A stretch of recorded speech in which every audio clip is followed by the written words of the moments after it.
ninde waremye ijuru n'isi nyuma akarema umuntu?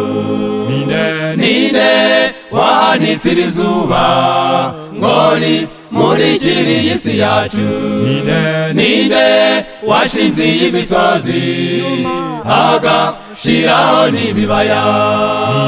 Ninde wavuze ibyo bikaba yategeka bigakomera?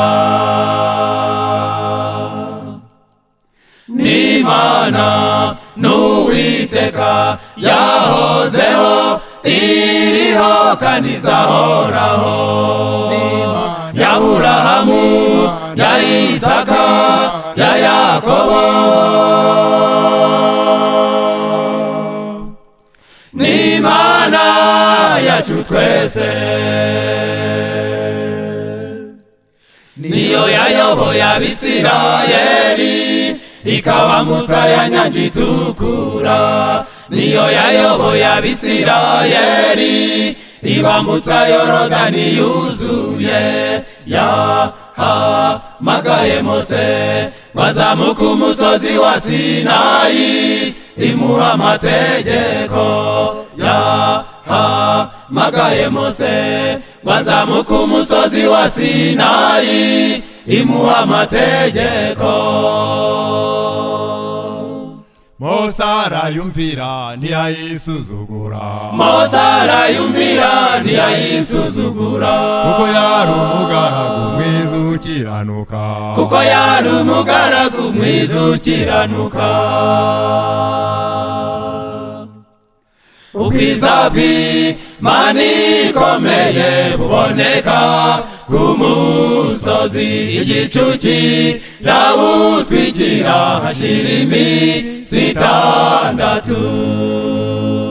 Ku munsi wa karindwi Imana irahamagara Mose iti Mose zamuka, iti Mose zamuka.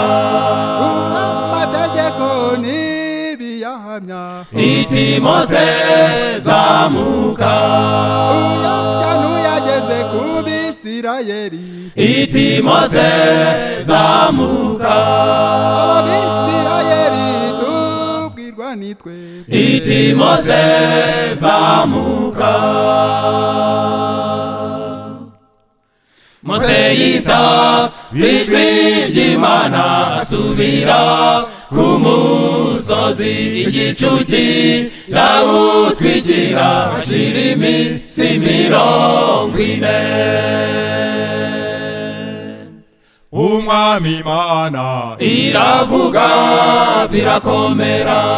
oh nigitangaza, Imirabyo irarabya, inkuba zirakubita, igishitsi gikomeye imuha amategeko 10. oh nigitangaza, Imirabyo irarabya, inkuba zirakubita, igishitsi gikomeye imuha amategeko 10. Amategeko ni meza arera, ni meza arera. Nubaha amategeko ni meza cyane, Ni meza arera, niyatwereka icyaha tukagitinya. ni meza arera, Niyatwereka Imana tukayikunda. ni meza arera, ni meza arera, ni meza arera, ni meza